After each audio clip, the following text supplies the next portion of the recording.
কৃষক কৃষি তার উন্নয়ন, সব নিয়ে আমাদের এই আয়োজন। বাংলার কৃষি, বাংলার কৃষি, বাংলার কৃষি। ফলবে ফসল, ভরবে গোলা, আরো বেশি বেশি। বাংলার কৃষি, বাংলার কৃষি, বাংলার কৃষি, বাংলার কৃষি, বাংলার কৃষি। কৃষি তথ্য, প্রযুক্তি, পরামর্শ এবং মাঠ ফসলের করণীয় সম্পর্কে জানাতেই আমাদের এই বাংলা কৃষি। প্রিয় কৃষক ভাইয়েরা, বাংলাদেশ টেলিভিশনের প্রতিদিনের কৃষি বিষয়ক অনুষ্ঠান বাংলার কৃষি দেখার জন্য আমি আব্দুল শহীদ মিঠু আপনাদের আমন্ত্রণ এবং শুভেচ্ছা জানাচ্ছি। আমাদের আজকের বিষয় বাণিজ্যিকভাবে সূর্যমুখীর আবাদ।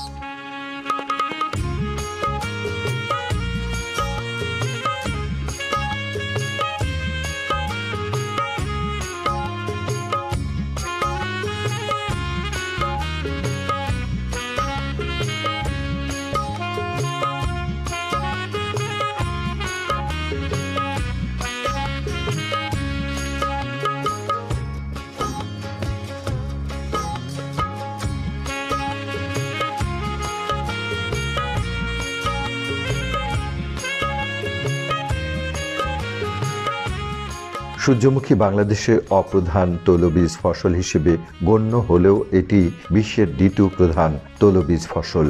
সূর্যমুখীর বীজে শতকরা 40 থেকে 50% আমিষ থাকে। স্বাস্থ্য রক্ষায় সূর্যমুখী গুরুত্বপূর্ণ ভূমিকা পালন করে থাকে। হৃদরোগীদের জন্য সূর্যমুখীর তেল উত্তম, কারণ এ তেলে অতি প্রয়োজনীয় লিনোলিক অ্যাসিড রয়েছে শতকরা 55 থেকে 70%, যা রক্তে কোলেস্টেরল পরিমাণ কমায়। টাঙ্গাইল জেলার করটিয়া উত্তরপাড়া গ্রামের কৃষক শামসুদ্দিন চৌধুরী বাণিজ্যিকভাবে সূর্যমুখীর চাষ করছেন। তিনি এবছর প্রথম সূর্যমুখীর চাষ আরম্ভ করেছেন। আগে এ জমিতে ভুট্টা ও ধানের চাষ করতেন। উপজেলা কৃষি কর্মকর্তার কার্যালয় হতে সার ও বীজ পাওয়ার পর তিনি এ চাষ আরম্ভ করেছেন। সারি করে বীজ বপন করেছেন, জমিতে জৈব সার প্রয়োগ করেছেন। এ ফসলে একটি বা দুটি সেচের প্রয়োজন হয়। এ ফসলে তেমন কোনো রোগবালাই নেই। প্রয়োজনে জৈব বালাইনাশক ব্যবহার করেন তিনি। এ জমিতে ফসল করতে তার 25,000 টাকা খরচ হয়েছে। তিনি আশা করছেন ফসল থেকে 1,50,000 টাকা লাভ করতে পারবেন। তিনি সূর্যমুখী ছাড়াও ধান, ভুট্টা ও সবজির চাষ করেন। তার দেখা দেখি অনেকেই সূর্যমুখীর চাষে আগ্রহী হয়ে উঠেছেন।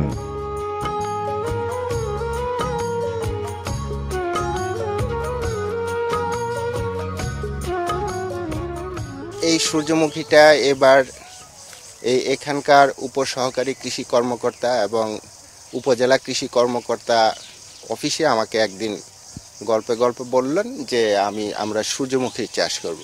তা আমার অনেক আগে থেকে সূর্যমুখীর শুনছি, কিন্তু আমি কখনো চাষ এবং দেখিও নেই, যার ফলে তাদেরকে আমি অনুরোধ করলাম এবং তারা আমাকে অনুপ্রাণিত করছেন এবং তারা বীজ এবং সার সরকারি প্রণোদনার যে অংশটুকু সেটা আমাকে দিয়েছেন এবং হাতে কলমে আমাকে বলে দিয়েছেন কিভাবে এটার চাষ করতে হবে। তা আমি তাদের পরামর্শ এবং আমার নিজস্ব ভাবনা চিন্তা দিয়ে আমি এবার এই 120 ডেসিমেল জায়গা সূর্যমুখী চাষ করেছি। এখন পর্যন্ত আমি যা দেখতেছি আমি খুবই আশাবাদী যে আমি আশানুরূপ ফলন পাবো। প্রথমে জমি শুষ্ক হওয়ার পর খুব ভালোভাবে 4-5টা আড়াআড়ি চাষ দিতে হবে, দিয়ে মাটি খুব নরম করতে হবে।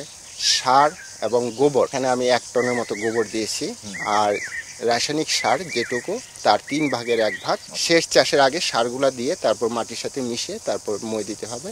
বীজটা বপন করতে হবে লাইন করে, সুতা ধরে কাঠের লাঙল দিয়ে দাগ দিয়ে প্রতিটা বীজ একটা একটা করে ফেলে দিতে হবে। প্রতিটা সারির দূরত্ব প্রায় 20-এর উপরে রাখতে হবে। প্রত্যেকটা গাছের দূরত্ব রাখতে হবে 8 থেকে 9 ইঞ্চি, 20 to 20 দূরত্বটা। গাছ যখন একটু বড় হয়েছে তখন সামান্য কাটুরি পোকার আক্রমণ দেখা দিল। তারপর আমি উপসহকারী কৃষি কর্মকর্তাকে তাকে সরজমিনে মাঠে দেখালাম, উনি আমাকে পোকার ওষুধ দিতে বললেন। তারপর আমি পোকার ওষুধ স্প্রে করে দেওয়ার পরে আর কোনো অসুবিধা হয় নাই পোকামাকড়ের।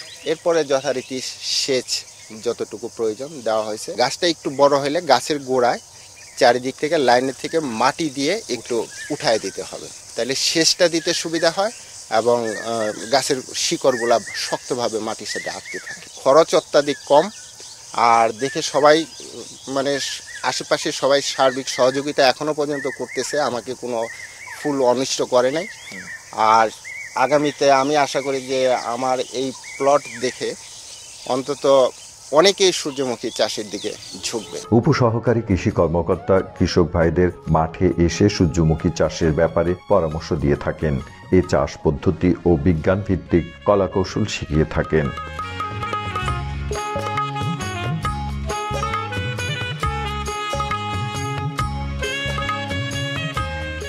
এখানে আমার চাষি, প্রিয় একজন চাষি, ইনোভেটিভ চাষি, উনি আবার নতুন নতুন প্রযুক্তির দিকে সবসময় একটু আগ্রহ থাকে। আমি ওনাকে পরামর্শ দিয়ে বিভিন্নভাবে বুঝিয়ে তাকে আবার এই সূর্যমুখীতে আবাদ করে ওনাকে সার, বীজ সব দিকে সহযোগিতা করে আমি থাইকা ওনাকে এইটা দিয়ে বাস্তবায়ন করাইলাম। কিন্তু করোনার পর থেকে আমি যেটা দেখলাম আর কি, যে রোগের আক্রমণ অত্যন্ত কম, পোকামাকড়ও খুব কম। ওটা নর্মালি ওই মাঝখানে ওই যখন একটু 2 ইঞ্চি বা 3 ইঞ্চি হয়েছে ওইখানে কাটই পোকা ওই নিচ থেকে কাটা দেয়, ওইটা একটু ডিস্টার্ব ফিল করতেছে।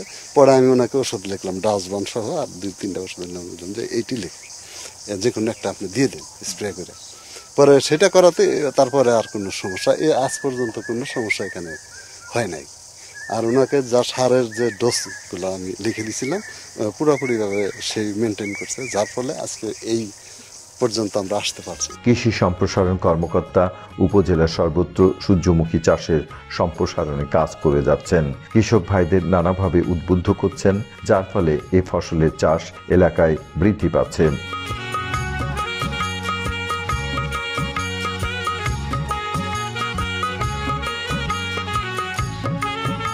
বাংলাদেশ এখন দানাদার খাদ্যে স্বয়ংসম্পূর্ণ, কিন্তু আমরা তেল জাতীয় কিংবা ডাল জাতীয় ফসল, অন্যান্য ফসলের ক্ষেত্রে আমরা পুরোটাই অনেকাংশেই আমদানি নির্ভর।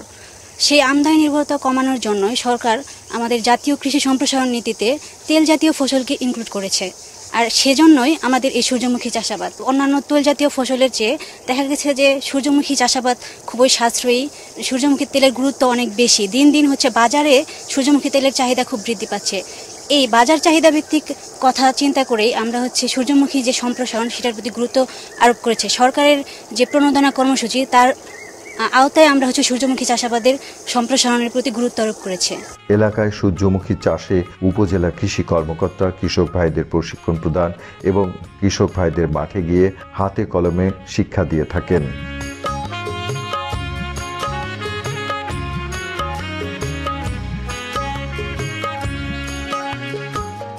সূর্যমুখী ফুলের গুণাগুণ বা সূর্যমুখী তেলের গুণাগুণ আসলে ব্যাপক। যে সূর্যমুখীতে প্রায় 40 থেকে 45% লিনোলিক অ্যাসিড থাকে, যা হৃদরোগের ক্ষতিকার হিসেবে কাজ করে। ভিটামিন ই থাকে, ওলিক অ্যাসিড থাকে, ওমেগা 6-9 থাকে, মিনারেল থাকে। ওভারঅল দেখা যায় যে এই একটা সূর্যমুখী তেলের যে গুণাগুণ অন্যান্য যে কোনো তেলের চেয়ে অনেক গুণই বেশি। 2020-21 অর্থবছরে সরকার কর্তৃক প্রণোদনা এবং পুনর্বাসন কর্মসূচির আওতায় প্রথম অবস্থায় 400 বিঘার জমির জন্য আমাদের উপকরণ বরাদ্দ দেওয়া হয়েছে 1 কেজি করে বীজ। পরবর্তীতে 100 বিঘার জমির জন্য প্রণোদনা স্বরূপ এসেছিল আমাদের দ্বিতীয় ধাপে। সেখানে 100 বিঘার জমির জন্য আমরা সেখানে 10 কেজি ডিএপি, 10 কেজি এমওপি এবং সর্বোপরি 1 কেজি বীজ দেওয়া হয়েছে। এবং প্রথম অবস্থায় আমাদের এই উপজেলায় 1 থেকে 1.5 হেক্টর জমি আমরা এই সূর্যমুখী আবাদ করতে পেরেছি। বর্তমান সরকারের এই দূরদর্শিতা এবং আমাদের মাঠ পর্যায়ে উপসহকারী কৃষি কর্মকর্তা থেকে শুরু করে আমাদের উপজেলা কৃষি অফিসের সকল কর্মকর্তা কর্মচারী কৃষকদের মোটিভেট করে এবং কৃষককে উৎসাহিত করে কিন্তু আমরা এই পর্যায়ে আমাদের টাঙ্গাইল সদরে প্রায় 70 হেক্টর জমিতে এইবার এই রবি মৌসুমে আমাদের কিন্তু সূর্যমুখী আবাদ হচ্ছে। এবং আমার বিশ্বাস মানুষ যেভাবে সূর্যমুখীর দিকে ধাবিত হচ্ছে এবং সূর্যমুখী আবাদের প্রতি যে মানুষের যে আগ্রহ, মানুষের যে জানার ইচ্ছা, তাতে আমার বিশ্বাস যে আগামী আমাদের যে অর্থবছর আছে, আগামী যে মৌসুম আছে, এই মৌসুমে 70কে এক্সিট করবে ইনশাল্লাহ। সূর্যমুখী তেল বেশ উৎকৃষ্ট। এ তেলে ক্ষতিকারক উপাদান ইউরেসিক অ্যাসিড নেই। বাংলাদেশে বর্তমানে সূর্যমুখীর চাষ হচ্ছে এবং ফসলটির সম্প্রসারণের চেষ্টা অব্যাহত আছে। আশা করা যায় কৃষক ভাইয়েরা সূর্যমুখী চাষে আরও বেশি উৎসাহিত হবেন।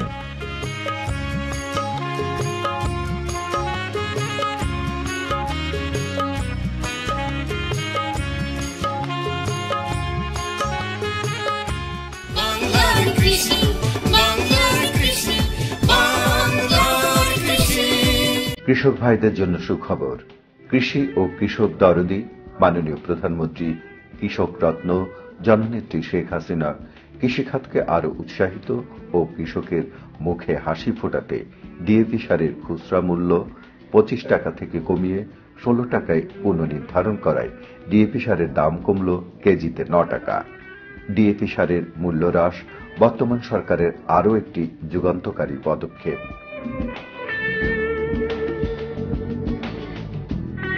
ডিএপি সার ব্যবহারের উপকারিতা। ডিএপি সারে শতকরা 18 ভাগ নাইট্রোজেন এবং টিএসপি সারের সমপরিমাণ ফসফেট রয়েছে। এ সার প্রয়োগে ইউরিয়া ও টিএসপি উভয় সারের সুফল পাওয়া যায় এবং ইউরিয়া সারের ব্যবহার হ্রাস পায়, ফলে অর্থ ও শ্রম উভয় সাশ্রয় হয় এবং ফসল উৎপাদন খরচ কমে আসে। ডিএপি সার ব্যবহারে গাছ শক্তিশালী হয়, ফসলের রোগ প্রতিরোধ ক্ষমতা বাড়ে ও কীটনাশকের ব্যবহার হ্রাস পায়।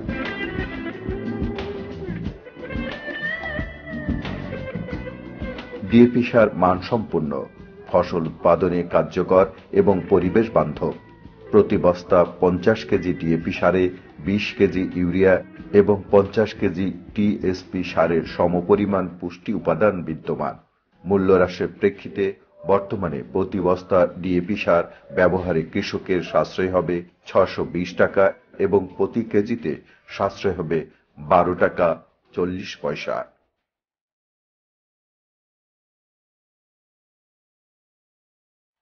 এই সিদ্ধান্তের মাধ্যমে মাননীয় প্রধানমন্ত্রী শেখ হাসিনা আবারও প্রমাণ করলেন তাঁর সরকার আন্তরিকভাবে কৃষি ও কৃষকের কল্যাণে নিবেদিত।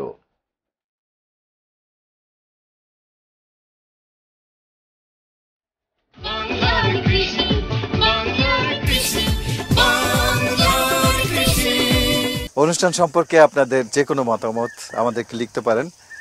লিখবার ঠিকানা প্রযোজক বাংলার কৃষি, কক্ষ নম্বর 222, বাংলাদেশ টেলিভিশন, টেলিভিশন ভবন, রামপুরা, ঢাকা 1219। আমাদের ইমেল নাম্বার বাংলার কৃষি 1314@gmail.com। ফেসবুক আইডি বাংলার কৃষি। আপনারা ইচ্ছে করলে আমাদের অনুষ্ঠানটি ইউটিউবে দেখতে পারেন। আজ এ পর্যন্তই। কৃষক ভাইরা, আপনারা সবাই ভালো থাকুন, সুস্থ থাকুন, এই কামনায় শেষ করছি আজকের বাংলার কৃষি। আল্লাহ হাফেজ। কৃষক কৃষি তার উন্নয়ন, সব নিয়ে আমাদের এই আয়োজন। বাংলার কৃষি, বাংলার কৃষি, বাংলার কৃষি।